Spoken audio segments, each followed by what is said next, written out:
So did. What's the 441 Martians? Tapping in.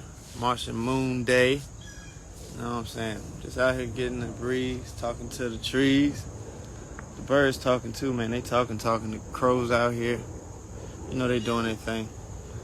But a little download, because these symbolism understandings are important, because we're so tapped into this Bible, and the Bible still has the essence and the truth in it. You just have to discern and decipher through what is it trying to tell you.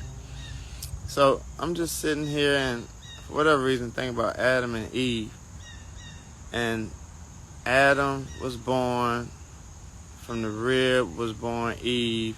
They was in the garden, kicking it, having a good time. They can eat from all the trees, all the fruits that they want. They can't eat from the tree, the good and evil tree. So basically, Adam is your left brain. Eve is your right brain. Your left brain is your cognitive beliefs, your logic, your motor skills, the logical side, which men usually dominate in this earth. Then Eve, the healer, the creator, the essence, is the right brain, which deals with the particular, creative sides of your life. So Adam and Eve, it's not man and woman, it's really just both parts of your brain, because what's attached to that is your spine, and your spine runs down the back of your back to where your kundalini rests. So when God said not to eat from the tree, what happens is, the snake comes around and entices Eve to eat from the tree. Ultimately, you're looking at your kundalini rising. That's what the snake represents in the Bible. You know what I mean? The kundalini is rising. Snakes are not evil. Snakes are the more divine side of you, and they're inside of your shadow. And a lot of times you have to get through your shadow to allow your kundalini to rise. So what happened in this case, the kundalini began to rise, and the energy was mistaken or blocked or leaked at a certain chakra, and it didn't reach the crown. So that's what the rules of God was all about. You're supposed to allow that kundalini to rise, not to allow anything to distract it as it goes through each chakra, activating each energy. 33 vertebrae up to the top of your nape, and your crown will illuminate and protect your aura. You feel me?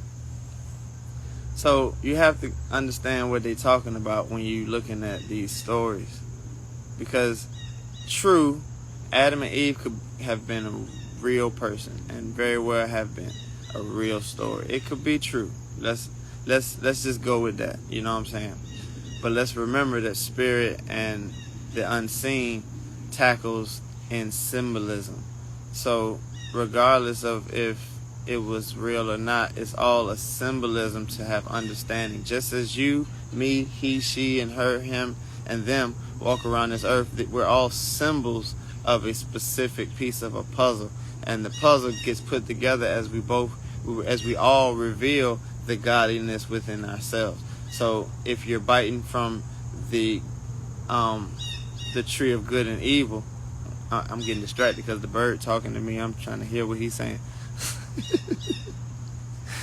If you're eating from the tree of the bad and evil, you're eating that apple. That's your lust. That's your addictions. That's the things that are not allowing your kundalini to rise to the top at the 33 vertebrae. Because what happens at the 33 vertebrae?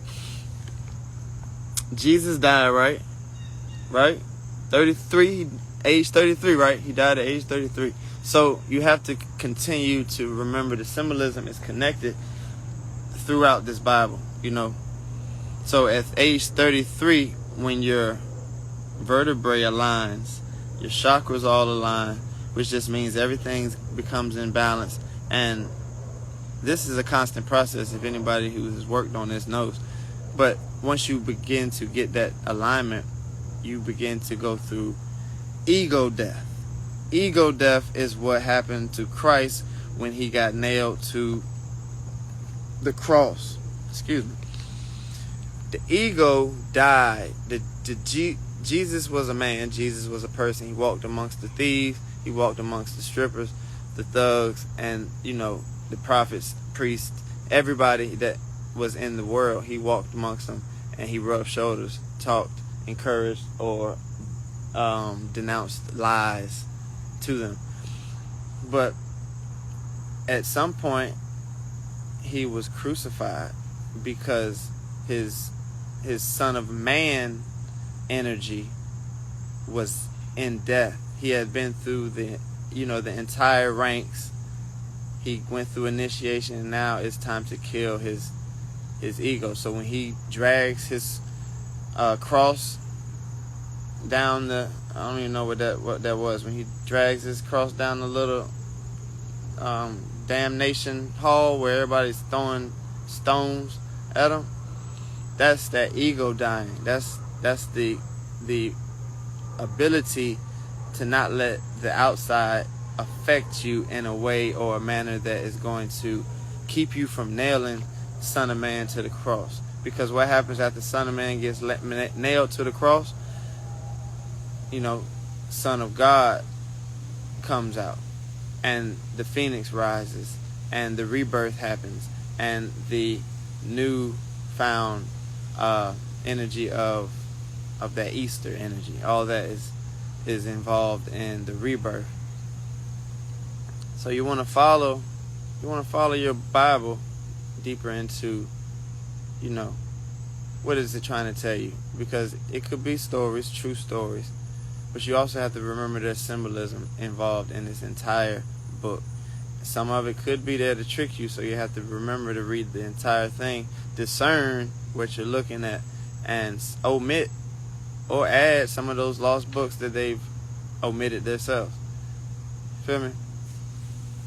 I want to tap in on Noah's Ark, but I'm gonna set myself up and get right, because Noah's Ark is tapped into spirit animals, and I want to do something on spirit animals. I wanted to do it last night, but I'm not prepared, so I'm gonna prepare myself, and we're gonna talk about Noah's Ark and spirit animals real soon. Y'all be blessed.